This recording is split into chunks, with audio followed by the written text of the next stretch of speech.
to start off and kind of continue in this feeling with some more stories from the life of Abdu'l-Bahá. And we are thankful tonight that the former member of the National Spiritual Assembly, Erica Toussaint-Brock, has agreed to share some stories with us about Abdu'l-Bahá and help us connect more to this special history and this time and this year. So Erica, thank you so much for joining us. Take it away. Thank you. Hello, everyone in New York City. So happy to be joining you on Juneteenth and the anniversary of the time when Abdu'l-Bahá clarified his station as the center of the covenant. So your assembly has assigned me an impossible task, which is to give me about 10 minutes to share stories of Abdu'l-Bahá around the covenant. So I'll do my best to stay within that time. I think they've given me a few minutes leeway. I thought I would start by just mentioning that Abdu'l-Bahá said that firmness in the covenant means obedience, so that no one may say, "This is my opinion." Nay, rather, he must obey that which proceeds from the pen and tongue of the covenant. And I'm mentioning this because the story that I'd like to share, well, that I'd like to weave through, is about one of your forebearers, a person who was elected to the first Baha'i Council in New York City, who taught the Kinneys the if you feedback, maybe people need to mute. Who taught the Kinneys the faith, who assisted with proofreading the translations of the Baha'i proofs and of the early translation of the Kitab-i-Igan, who pulled together all of the talks we find in Promulgation of Universal Peace and wrote the introduction to it. This is not the story of his accomplishments, but the story of Abdu'l-Bahá and his relationship. But I want to start not by talking about Howard MacNutt, the man I was referring to, but about the first thing that happened with the first Western pilgrims who arrived in Akka before the turn of the century, before Abdu'l-Bahá was even released from prison. In that company of friends was Phoebe Hearst and her Black butler, Robert Turner. In the first gathering that they had the bounty to be with Abdu'l-Bahá, they all seated in a circle with him, and Abdu'l-Bahá looked around and said, "Where's Mr. Turner?"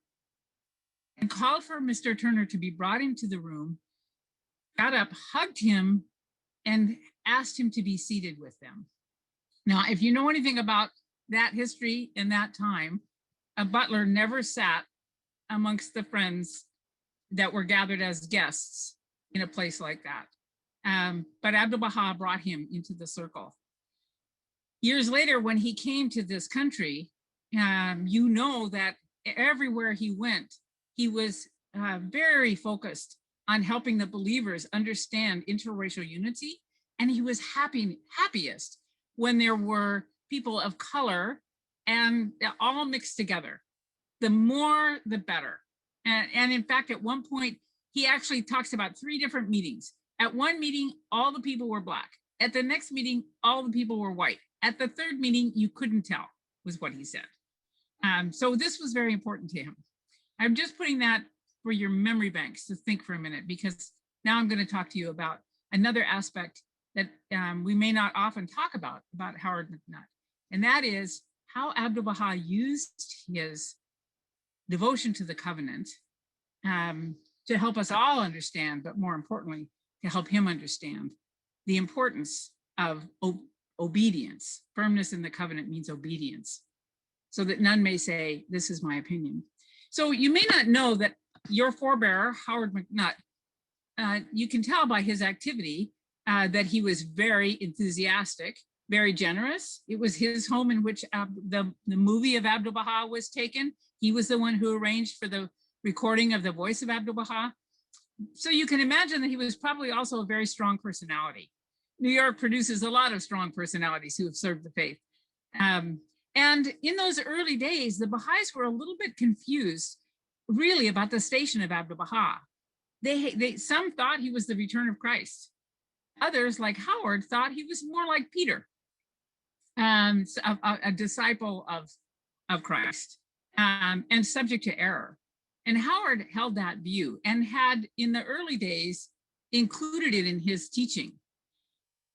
Clearly, that was harmful to the cause, for people to think that the center of the covenant would be subject to error, that because then everyone could question whatever it was that Abdu'l-Bahá had said. And yet we know that in the Kitab Ad, Baha'u'llah is quite firm. Everyone should turn to the most great branch and obey him. And so Howard needed to be straightened out. You know, there was a lot of controversy that was swirling amongst the Bahá'ís. You could probably imagine that in those days, with so little access to the actual written word, Bahá'ís held opinions about all kinds of things. And they hadn't yet really learned how to be unified, and they hadn't really yet learned how not to talk about each other behind each other's backs. So there was a lot of talk amongst the Bahá'ís about Howard. In fact, even before Abdu'l-Bahá came, one of the believers arrived in Haifa, and she was so mad at him, at Howard, that she burst into the room where the other believers were and said, when Abdu'l-Bahá comes in, I am going to fill him in on Howard McNutt. And then Abdu'l-Bahá came in, and before she could say anything or anyone else, he began speaking about the need for unity amongst the friends, about the need for love and fellowship amongst the friends. And by the time he was finished, this woman clearly couldn't say anything against Howard McNutt. So I'm just trying to share a little bit of the atmosphere in which these poor dear friends were trying to understand what it means to be a Baha'i, Howard amongst them. So there's a scene in the Kinney home right around that time where, right around the time of when Abdu'l-Bahá proclaimed himself as the center of the covenant and helped the friends understand what that meant. And it was in the Kinney home, Howard McNutt had come and had gone upstairs to where Abdu'l-Bahá was. Abdu'l-Bahá wanted to see him. And Julia Thompson records this in her diary. Abdu'l-Bahá took Howard into the room by himself, and they had a long talk. And when he came out, Juliet heard Abdu'l-Bahá telling Howard McNutt that he needed to go downstairs, where now quite a large crowd of believers had gathered. Go down and tell the people, she heard him say, that Abdu'l-Bahá told Howard, go down and tell the people that I was Saul, now I am Paul, for I see. And poor Howard said to Abdu'l-Bahá, but I don't see. Go down and say, I was like Saul. Juliet says, I pulled on Howard's coattail and said, for God's sake, go down. Let me alone, he replied to her in sheer misery. And then the master looked at him and said, go down. Mr. McNutt turned and went down, and his back looked shrunken. The master leaned over the stair rail, his head thrown far back, his eyes closed in anguished prayer. I sat with Carrie Kinney on the top step watching Abdu'l-Bahá. We could hear the voice of Howard McNutt stumbling through his confession. I was like Saul. He seemed to be saying it by rote, dragging through it, still unconvinced. Nevertheless, when he came upstairs again, the master deluged him with love. In fact, as Howard came up towards the room of Abdu'l-Bahá, Abdu'l-Bahá came running out of the room with his arms outspread. Juliet describes it as if Abdu'l-Bahá looked like a great bird that was flying towards him, because of course his robes were flying at the speed of Abdu'l-Bahá running towards him, and enveloped him in this wonderful Abdu'l-Bahá hug. And he enfolded him in his close embrace, kissed his face and neck, welcomed with ecstasy this broken man who, even though bewildered, had obeyed him. Then the center of the covenant called several of the distinguished members of the community asked them to embrace Mr. McNutt and exhorted them to have the utmost love and unity amongst themselves. And the next day, Abdu'l-Bahá called those people again and asked them to show kindness and love to Mr. McNutt and to be patient with him. You know, we believers, we struggle with these kinds of things, don't we? And it's interesting, the center of the covenant, the authorized interpreter of the word, the perfect exemplar, the mystery of God, never seemed to act like the center of the covenant. We never saw him parade that. How did he exemplify being the center of the covenant? With love, with humility, with extreme gentleness, even when he was firm. And so the believers, it was hard for them to take this message. And it took a while, actually, for the friends to put aside all the gossip and backbiting that had been going on about Mr. McNutt. In fact, years later, still, some of the friends were writing to Abdu'l-Bahá about him, and Abdu'l-Bahá had to write back to them and to Howard, cautioning Howard only to talk about obedience to the center of the covenant and not say anything else, and cautioning the friends that unity was the most important thing. But I want to share with you a story that ties the first part of what I was saying and this joint celebration that we're having tonight in with Howard McNutt's life, because I think many of you may not be aware of how Howard McNutt's life ended.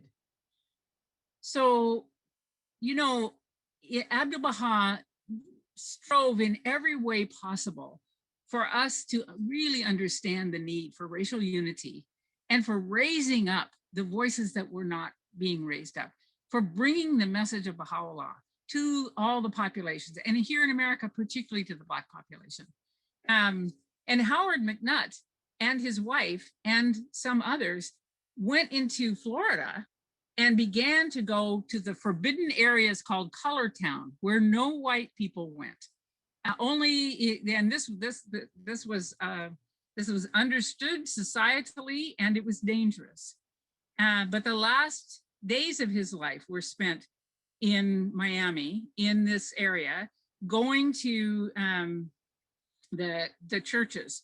This area was so dangerous that it was forbidden to whites by the city authorities and by the then very active Ku Klux Klan. So I just want you to know where your forefather ended up, following Abdu'l-Bahá's advice and reaching out to the people of color. Much work was laid out to be done there.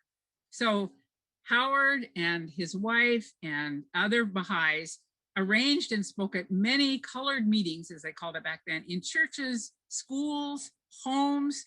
Perhaps thousands of people have come to our meetings. Abdu'l-Bahá personally and strikingly instructed them that they must make every effort to help the colored man. That's Abdu'l-Bahá's words. So at 8 o'clock on the night of December 26, 1926, Howard and his friend were on their way to one of these meetings.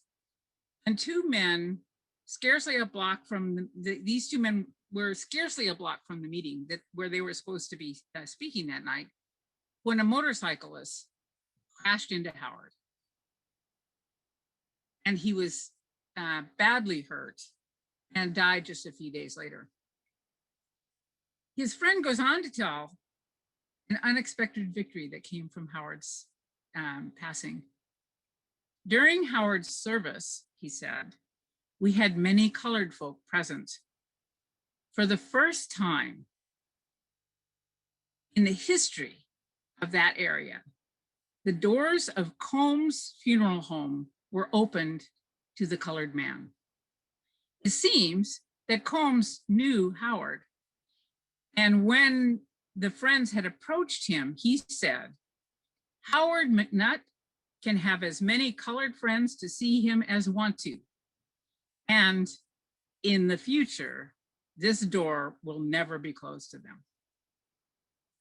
So you can see how the echoes of the work that was being done there in New York City I recall another story. I think I have a minute just to remind you that, remember, Abdu'l-Bahá held that banquet for the covenant. It was called the banquet for the covenant, and it was held in this big fancy hotel to which Black people were not allowed to come. And the Bahá'ís in New York felt so badly about that. And by then, Abdu'l-Bahá had been with us. They had been observing him. They had seen how he brought people to the table. They had seen how he always reached out, embraced, and brought people in. And so the day after this big fancy banquet in this big fancy hotel that would not allow people of color to come through their doors, the Bahá'ís held a banquet for the people of color in the Kinney home, and the white women served them. This was one of the highlights for Abdu'l-Bahá, to see the Bahá'ís step up to this, and to see them serving their Black brothers and sisters.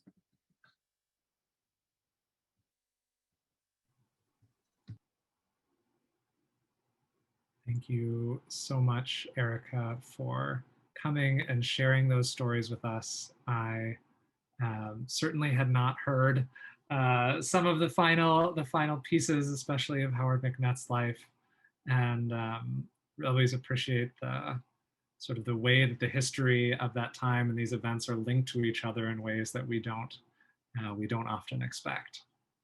So we appreciate you sharing these stories and spending this time with us. And so we would like to— My pleasure, thank you. We would like to move now to a letter written from the local spiritual assembly to the community for this day. And that letter will be read by Roxanne and Carl. So whenever you're ready, and thank you so much. Spiritual Assembly of the Bahá'ís of the City of New York, June 19th, 2021.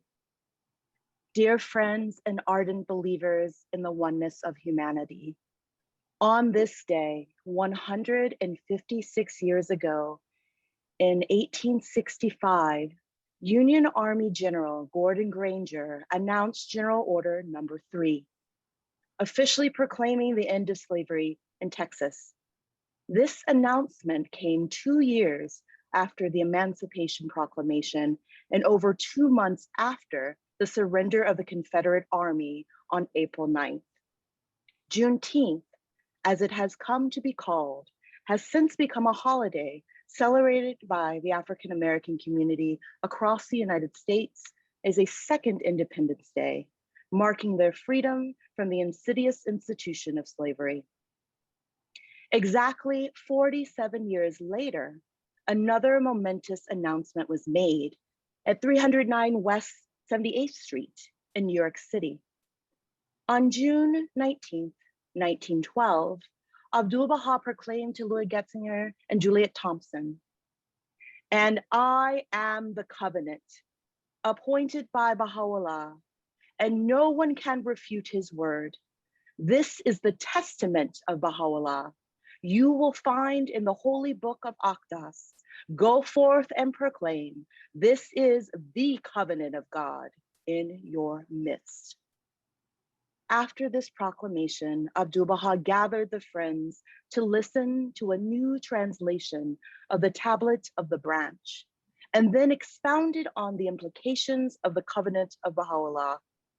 According to Shoghi Effendi in God Passes By, it was after this event that New York City was designated henceforth as the City of the Covenant, a title the Guardian confirms was given to our city by Abdu'l-Bahá himself. One can only wonder at the significance of the fact that these two events fall on the same day. In a deeply segregated country, Abdu'l-Bahá was a tireless advocate for racial unity. His time in America was filled with actions demonstrating how elimination of racial prejudice was a central tenet of his father's teaching.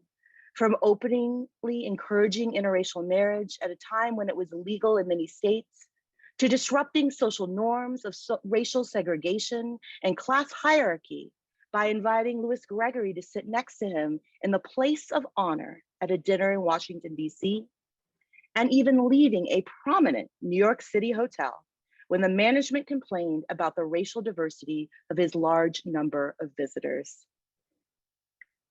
Today, we find ourselves 5 months away from marking 100 years since the passing of the master. And actions such as those mentioned above are no longer as bold or revolutionary as they were during Abdu'l-Bahá's visit. Yet, we are also in a period of special potency. And with the Universal House of Justice calling us to befittingly commemorate the ascension of Abdu'l-Bahá and to honor the Day of the Covenant, what does it mean for our community to be firm in the covenant? How might the members of the City of the Covenant follow his example in 2021 to contribute to the eradication of racial prejudice? In its recent call to action, the National Spiritual Assembly has helped us answer these questions when it reaffirmed the vital necessity of teaching African American and Indigenous peoples, as well as providing loving encouragement of the African American and Indigenous believers in our community as they arise to take their rightful place at the forefront of this work. Following this guidance during this unique year requires going beyond hosting special events, celebrating these holy days, expanding our vision to include infusing this entire year with an approach based on building relationships founded on divine love. This might mean consciously starting or further developing new interracial friendships, creating more inclusive spaces in our current activities, or reaching out to learn from and join local community members and organizations who have years of experience building diverse, inclusive communities. Responding to the spirit of this year, many of the friends have also shown particular interest in participating in a study circle on the 8th book in the Institute entitled The Covenant of Baha'u'llah. These powerful materials begin with the study of Abdu'l-Bahá as the center of the covenant and his will and testament, before proceeding to focus on the guardianship and ending with an exploration of the station of the Universal House of Justice as a stunning expression of the covenant itself. In order to facilitate this study, the local spiritual assembly has collaborated with the auxiliary board members and the Institute to gather a number of tutors from all over the city who are ready to tutor a wave of Ruhi Book 8s during this auspicious year. We encourage all who have not yet had the opportunity to study or finish Book 8 to participate in this cluster-wide endeavor to collectively deepen our understanding of and relationship with the covenant. Please complete this form to indicate your interest, and you will be connected with one of the new groups that is starting. The Assembly is confident that the collective effort to study Book 8 will further increase swelling tide of the efforts in the coming months, from individual study to collective teaching, that will crest with numerous celebrations of the Day of the Covenant on November 25th, and the ascension of Abdu'l-Bahá on November 27th, propelling the community in a surge of spiritual energy as we finish the second half of this one-year plan. At Rizwan 179 Baha'i era, we can then look back on our endeavors with confidence that the City of the Covenant has offered a fitting tribute to the Master on this special year. With loving Baha'i regards, Spiritual Assembly of the Baha'is of the City of New York, Bolton, Secretary.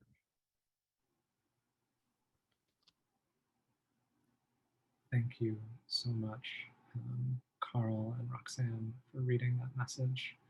And we will share, at the end of this meeting, we'll share the form to sign up for Book 8 if people are interested in the chat, as well as later with the whole community. And so we wanted to now move to hear, because it's one thing to sort of hear about Book 8, but to hear about the experience of people taking it as an entirely different matter. And so we would like to ask a few members of our community to share their experience in Book 8 to help us really understand what it means to take this book and to understand the topics and how it relates and changes our relationship to service and the faith itself. Go ahead, Kenneth. Aloha, friends. You know, when I was asked to give a short talk, you know, that's not one of my fortes. Like, you know, to give a quote unquote Baha'i talk. I don't feel like, you know, someone who's just gonna, you know, inspire and, you know, do all of that. But I'm grateful for this opportunity to maybe share perhaps from a different perspective of my Book 8 experience. Since I've been a member of the Baha'i community, which is now over 20 years, I've been to a lot of meetings such as this one, you know, where, you know, the assembly or the institutions invite the friends, you know, maybe it's for a specific teaching campaign, it's for this thing or that thing. And, you know, we read writings, we say prayers, you know, we receive inspiration, and then we just feel like, okay, we can go out and do it. And in many cases, the friends, you know, respond in a very, very loving and positive way. But I'd like to perhaps just raise, with your permission, maybe a question for reflection. And it's not necessary for us to come up with an answer, but it's just for reflection for this particular conversation. The question I'd like to raise is, what is our reason or our why for doing something for the cause? Or in this particular case, you know, what would be a reason that you may wish to join a Book 8? And there is, you know, no right or wrong answer. But I've been doing a lot of reflecting on, you know, why I do things rather than just think about just, you know, doing them. And I remember when I received word about a book about Book 8, maybe a couple of months ago. And actually, I had to hear from a friend of a friend. I didn't even get a direct notification. But I heard that somebody was invited to a Book 8. And immediately, I started to feel a certain kind of way. I was like, well, how come they got invited to a Book 8 and I didn't get invited to a Book 8? Is it, it's because I coach basketball? I didn't know what the reason was. But it wasn't really a serious thing. But I heard that it was happening, and then I heard of the people that were going to be a part of this Book 8, and it was, a Book 8 mainly for African Americans. And I knew some of these people, through some of my interactions with, Hush Harbor and Urban Juke Joint, some of the efforts that I've been a part of. While there were other people that I did not know, I had never heard of, in my entire life. And so, we started the book, and you know how it is, you go every week and, you go into Zoom and you do your thing and you read passages and you fill in the blanks and you have consultation, you kind of do all the regular stuff, right? And that was, that was cool for a while. And then over time, I realized that something else of a greater dynamic was starting to develop that I had not really expected. Because as I mentioned, I knew some of the people in this group, outside of this Book 8. But then spending real quality time on a weekly basis taught me that I really didn't know anything about these people, or rather, I knew very little about them. And I learned how much I really enjoy being with these participants, and that it made the process, where we sometimes look at process as a thing you do, rather than it being a process, it was more of a weekly homecoming. It's as though, like, when you know that someone is not going to be at your house and you feel sad about that. Well, whenever I knew that certain members weren't going to be at the study circle, I felt bad about that, because that person brought that special personality, brought that special side to them that you don't always see, in our Baha'i communities. And I, with your permission, I'd like to be perfectly frank with that, where I think sometimes, as Baha'is, the person that you see maybe at feast or at a reflection meeting or some other community event is not necessarily the same person that you would see, in person. And what I'm learning from being in these book eights is the necessity for being my authentic self, and for others to also be their authentic selves, because it's building a certain kind of bond and stronghold, for lack of a better word, that I know personally I need it, and especially for African Americans, we need that sense of relationship. We need that sense of, who really has my back, and how am I going to continue to sustain, oh, excuse me, how am I going to continue to sustain being in this work and serving in this cause? The last one of the passages from tonight's devotional talked about, from the House of Justice, talked about that there's always going to be strife. There's always going to be difficulty. And we know as Baha'is, we're being asked to bring about a new world order. Then we know this work has to be difficult. Otherwise, it would have already been done. And so, how do we, outside of knowing Abdu'l-Bahá and the Guardian and the House of Justice, have said certain things? What is it that, besides these comforting and powerful words that we're giving in all these messages and such, what else is there that makes it possible for you to sustain yourself and continue to be a Baha'i in this work? I'll just share one other thing very quickly. And being at today's Juneteenth, it reminds me of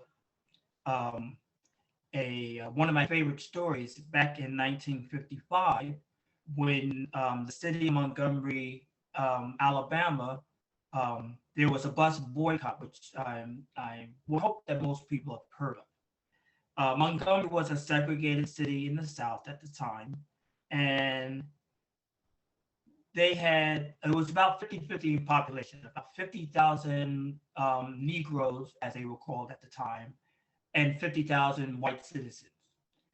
And the buses was run by, white people, but the majority of the passengers were African American. And so the bus company depended upon the African Americans for their, to keep their business alive. But yet they were constantly subjected to hostilities and daily humiliations. And so when they decided, after the arrest of Rosa Parks in December 1955, to go on a bus boycott, most people, including people within the African American community, didn't think that a boycott would last very long. Maybe a week, maybe a couple of weeks at best. But there was a certain thing that made it possible for them to endure this strike. And that was the mass weekly meetings that took place in the many churches in the Black community, where on Monday, Tuesday, Wednesday, Thursday, Friday, Saturday, you were humiliated, you were degraded, you were beaten, you know, you were shown every possible indignation. And yet, at these mass meetings and the weekly Sunday gatherings, you went not just to hear the prayers, not just to hear the words of God, the words of Christ, or the words of, you know, or to be fed if you were there all day. Yes, you received those things. But more importantly, the church was the place for the average Black person to know that they were a human being. Your dignity was restored. Your humanity was given back to you. And so it allowed you to endure all the difficulties during the week. And I think for me, the study circle, at least in my experience, provides some sense of that sustenance, where I know that when I come together in that study circle, I can be myself. I know that I'm loved. I know I can give love back. And I know that I can use that in conjunction with the words of the House of Justice, of the words of talking about deepening and understanding the covenant. That gives me the resolve to deal with the injustices, both in the greater world and also the injustices that are within the Baha'i community, because we are still a community of learning. And so that phrase is in brief my reason why I am part of Book 8. So I thank you for your patience and for listening. And I'm going to ask if one of my fellow Book 8 participants, Bernice Daniels, if she would please share her experience.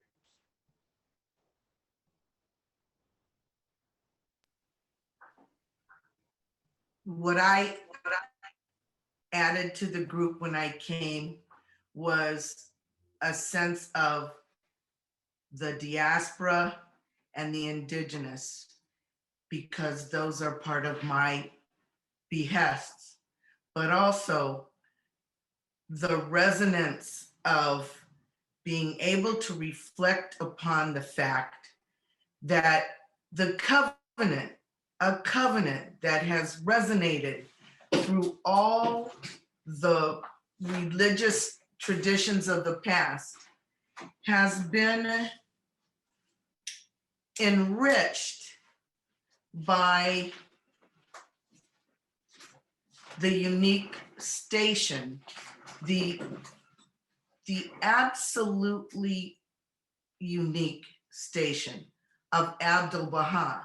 So Abdu'l-Bahá, as the center of the covenant, has assumed a role unlike any others in any other religion. And then he takes this magnanimous attitude and says, not only that, but there is a city of God, a city of the covenant, a city named New York. And this gift, there's just no weighing it. Every week, my reason for going to the Book 8 is to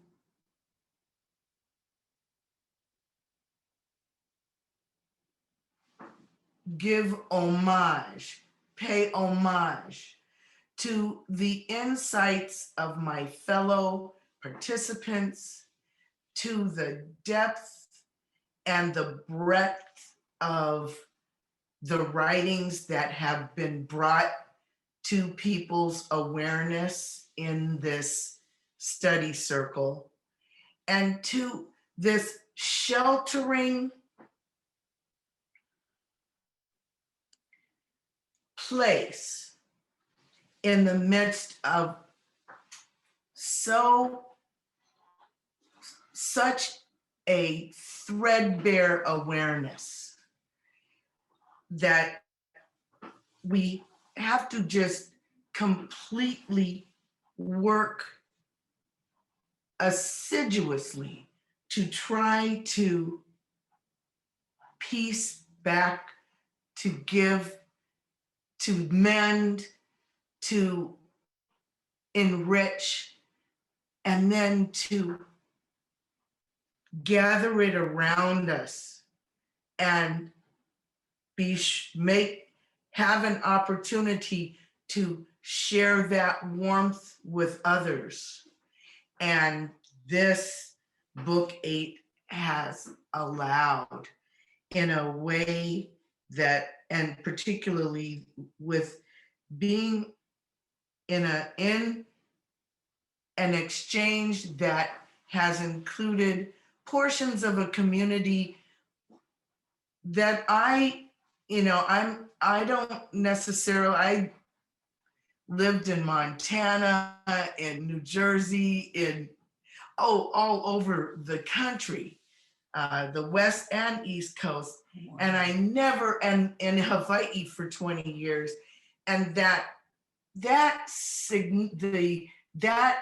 awareness, stupefying awareness of how we still have so much to do. And I've been a Baha'i for more than twice Kenny's years.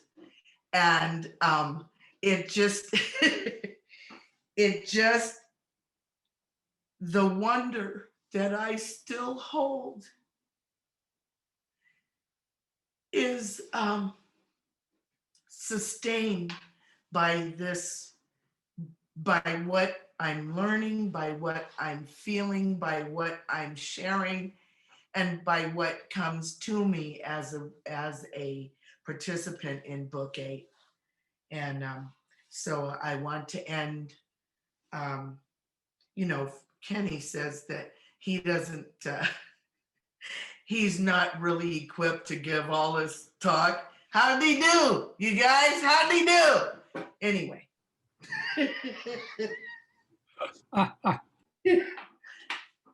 Heed not your weakness and your frailties. Fix your gaze upon the invincible power of the Lord your God, the Almighty.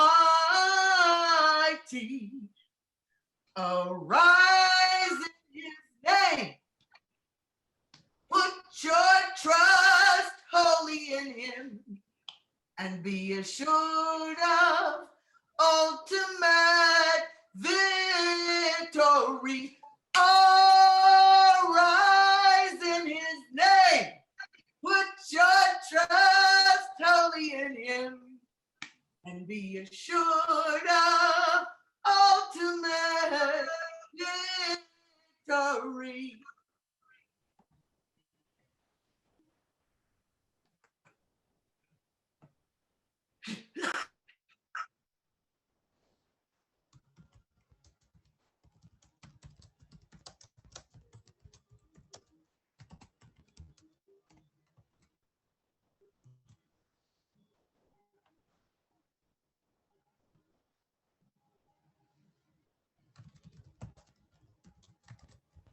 And Kenneth, do we have one more person sharing? Yes. Yes. Please, Karen. Karen and Miss Karen Anderson. Hi, everybody. My name is Karen Anderson, and I'm a native New Yorker, but I've lived in Connecticut for several decades now. And I was invited to speak about my experience with the Ruhi book on the Covenant of Baha'u'llah. So what will I say? That's a hard act to follow. I'm not going to sing, so you don't have to worry about that. So I'll say that I was initially invited to participate in a book 8 of all African-American women. We did book 8, 1.1, and then we proceeded on to book 8.2. And what kept me going back to that, and is the camaraderie, the sisterhood, the ability to be myself in every way, and the fact that everyone there is doing that. Many of the women that are there I knew before I joined, and some of them I didn't know. And now they're my sisters too.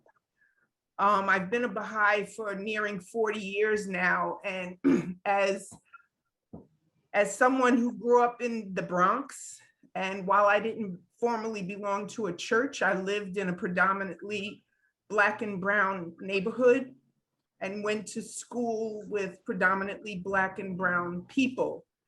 And when I embraced the faith of Baha'u'llah, the spaces that I was invited into were predominantly white. And I did that. I did that because I knew it was the truth. But there was something deeply missing for me. And I personally didn't feel welcome to speak up, to say what I was missing. And I remember receiving the bounty of attending World Congress and the gospel workshop, and how that, lit a fire inside of me. And then attending the BMG processionals at Greenacre, and, just having the opportunity to see Black Bahá'ís, people that embrace Baha'u'llah as well, just kept me going. But now with having an African-American study circle, it has fortified me in a way that I haven't experienced before. And after participating in the first study circle, I was invited to tutor a study circle. And so myself and another sister who was in that initial study circle with me, we tutor another study circle. We're in book 8.1, and that's comprised of men and women. And most of them are from this tri-state area, but several of them are from the East Coast. So we have somebody from Maryland and somebody from South Carolina, but everybody else is from New York or Connecticut. And it's so powerful. It's hard to describe. It's hard to describe, but we all feel a deeper love for the faith. We feel like we speak the same language. When different people say certain things, you could just say, uh-huh, oh my goodness, I know what you're talking about. It's just a relaxed atmosphere, and attendance is not an issue. People want to be there, and people are connecting with one another in between study circles because they feel seen and they feel the love, and coupled with the power of what we're learning, the power of the Kitabiyat and learning about the covenant of Baha'u'llah, has just, given me personally a deeper appreciation. But you can see people becoming animated and deeper in their knowledge, because quite frankly, many people don't show up for stuff because everybody doesn't suffer well through being the only, you know, in certain in most circumstances. When you're a Baha'i in the Northeast, sometimes you're the only one, or one of two or three, and being able to deepen yourself. If you're not an avid reader, if you're not somebody that's going to read gleanings from cover to cover, you could be a Baha'i for 10 years and not really know a whole lot. But this has really given us the opportunity to kind of learn and grow together, and it's amazing. It's really amazing. So I'll stop there.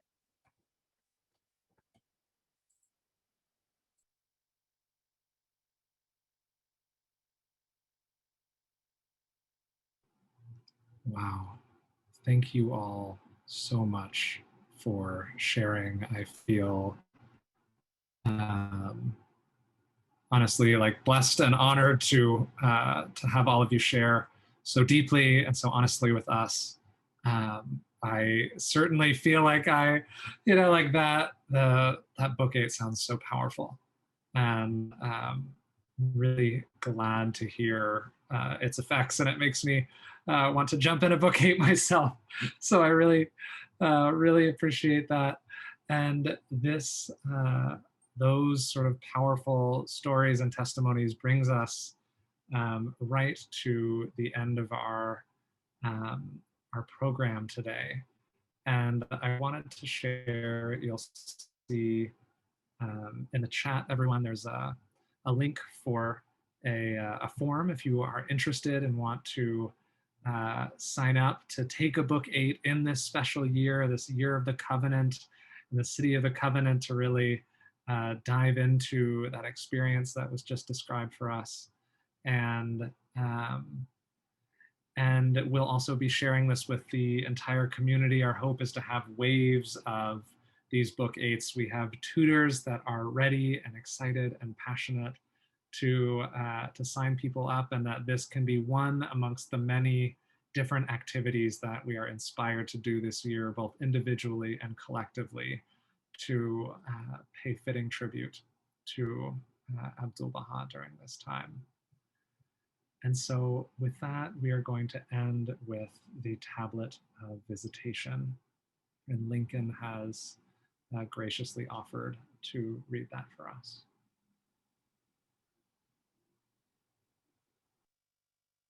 Praise which had dawned from the most august self, and the glory which had shone forth from the most effulgent beauty, rest upon thee. O thou art the manifestation of grandeur, and the King of eternity, and the Lord of all who are in heaven and on earth. I testify that through thee, the sovereignty of God and his dominion, and the majesty of God and his grandeur were revealed. And the day star of ancient splendor have shed their radiance in the heaven of thine irrevocable decree, and the beauty of the unseen had shone forth from above the horizon of creation. I testify, moreover, that with a movement from the pen of thine injunction, be thou had been enforced, and God's hidden secret had been divulged, and all created things have been called into being, and all the revelations have been sent down.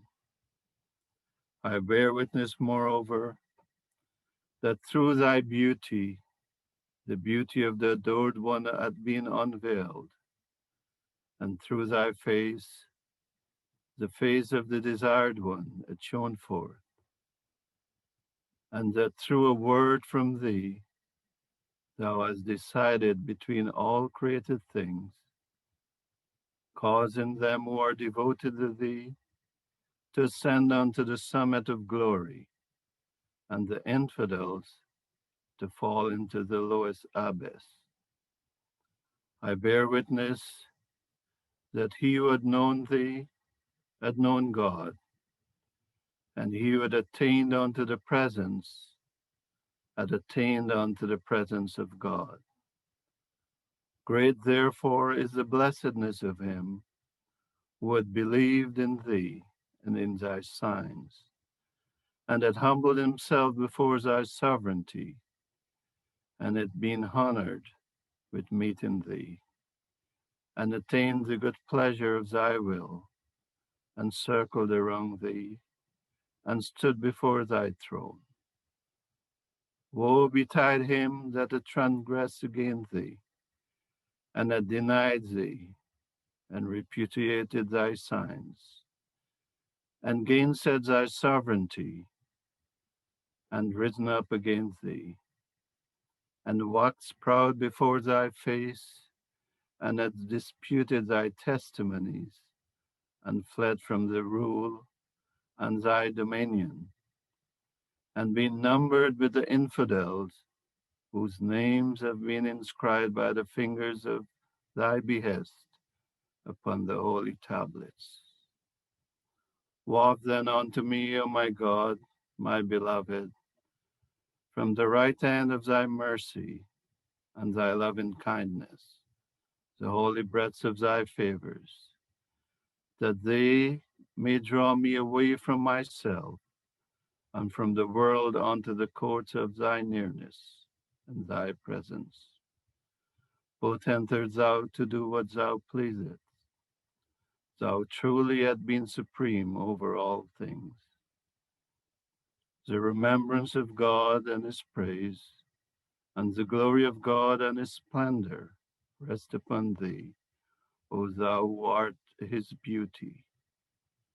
I bear witness that the eye of creation have never gazed upon this wrong one like thee. Thou wast immersed all the days of thy life beneath an ocean of tribulations. At one time thou wast in chain and fetters, and another thou wast threatened by the sword of thine enemies. Yet despite all this, thou didst enjoin upon all men to observe what had been prescribed unto thee, and by him who is the all-knowing, the all-wise.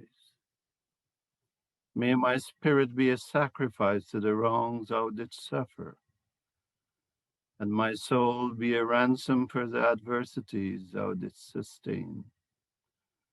I beseech God, by thee and by them, whose faces have been illumined with the splendors of the light of thy countenance, and who for love of thee have observed all whereunto they were bidden, to remove the veils that have come in between thee and thy creatures, and to supply me with the good of this world and the world to come. Thou art in truth the Almighty, the most exalted, the all-glorious, the ever-forgiving, the most compassionate. Bless thou, O Lord my God, the divine low tree and its leaves, and its boughs, and its branches, and its stems, and its offshoots, as long as thy most excellent titles will endure, and thy most august attributes will last. Protected then from the mischief of the aggressor and the host of tyranny, thou art in truth the Almighty, the most powerful. Bless thou also, O Lord my God, thy servants and thy handmaidens, who have attained unto thee.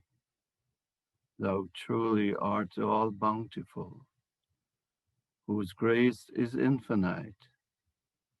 No God is there save thee, the ever forgiving, the most generous. Baha'u'llah.